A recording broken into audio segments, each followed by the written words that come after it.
வணக்கம். நான் உங்கள் ஜெயா. இன்றைக்கி நம்ம இந்த வீடியோவில் த ஹவுஸ் ஆஃப் வின்சர் இதை பற்றி பார்க்கலாம் வாங்க. 7ஆம் எட்வர்டு இவர் 1901லேருந்து 1910 வரைக்கும் இங்கிலாந்து ஆண்டார். இவர் குவீன் விக்டோரியாவுடைய மூத்த மகன்.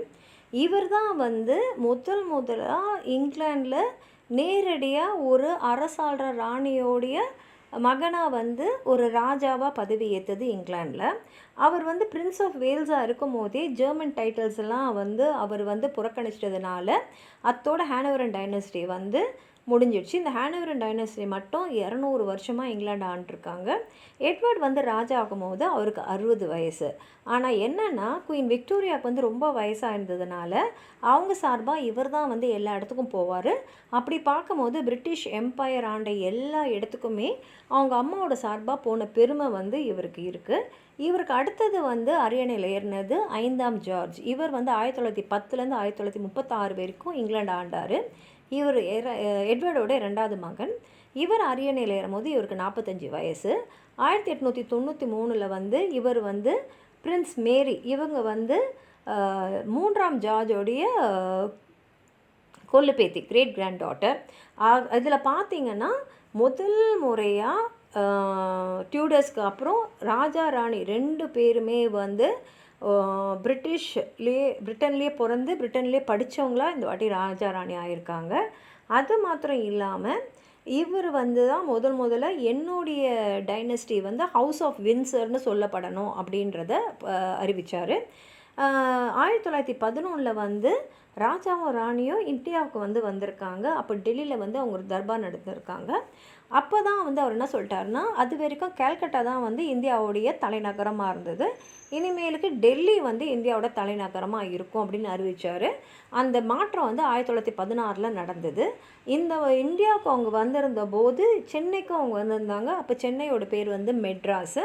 அங்கே வரும்போது பிளாக் டவுன் அப்படின்றத பேரை கேட்டார். இப்போ பிளாக் டவுனுன்றது இப்போ இருக்கக்கூடிய மெட்ராஸ் தான். அவருக்கு அந்த பேர் பிடிக்கல. ஆனால் அது பிளாக் டவுன் ஏன்னு சொன்னாங்கன்னா, இந்தியர்கள் வாழுற பகுதியை பிளாக் டவுன்னு சொன்னாங்க. ஏன்னா கண்டோன்மெண்ட்டில் வெள்ளையர்கள் வாழ்ந்துட்டு இருந்தாங்க. வெள்ளையர்கள்லாம் அங்கே இருந்தாங்க கண்டோன்மெண்ட்டில். கருப்பர்கள் இந்த இடத்த பிளாக் டவுன்னு சொன்னாங்க. ஆனால் அவருக்கு இந்த பேர் பிடிக்காதனால பேரை மாற்ற சொன்னார். அதனாலே அவங்க என்ன பண்ணிட்டாங்கன்னா, அவருடைய பேரையே ஜார்ஜ் டவுனுன்றதை இந்த இடத்துக்கு வச்சுட்டாங்க. இன்றைக்கும் அவருடைய சிலை ஜார்ஜ் டவுனில் இருக்குது. இவருடைய காலகட்டத்தில் தான் பார்த்திங்கன்னா முதல் உலகப் போர் 1911 ஆரம்பிச்சது. இந்த போர் முடியும் போது அவர் ஆர்மிடைஸ் 1918 11 நவம்பர் மாதம் கையெழுத்திட்டார். அவர் 1936 20 ஜான்வரியில் இறந்துட்டார். அப்போ தான் அவருடைய சில்வர் ஜூப்ளி, அதாவது ராஜாவான சில்வர் ஜூப்ளியை கொண்டாடின கொஞ்ச நாள் தான் ஆகிருக்கு. இவருக்கு அடுத்து ராஜாவானவர் 8ஆம் எட்வர்டு. இவருக்கு ஒரு அமெரிக்கன் லேடியை திருமணம் பண்ணிக்கணும்னு ஒரு ஆசை இருந்தது. ஆனால் அதில் என்ன சிக்கல்னா, அந்த அமெரிக்கன் லேடி ஏற்கனவே 2 பேரை திருமணம் பண்ணிவிட்டு அவங்கள விவாகரத்து செஞ்சவங்க. இது அரச பரம்பரையில் இந்த மாதிரி ஒரு பெண்மணியை திருமணம் பண்ணிக்கிறத அவங்களுடைய சர்ச் ஏற்றுக்காது. அதனால் அங்கே இருந்த பிரைம் மினிஸ்டரும் இதை எதிர்த்தார். அப்போ பிரைம் மினிஸ்டர் இருந்தவர் ஸ்டான்லி பால்ட்வின். அதே மாதிரி archbishop of Canterbury doctor லாங்கோ இதுக்கு பயங்கர எதிர்ப்பு சொன்னாங்க.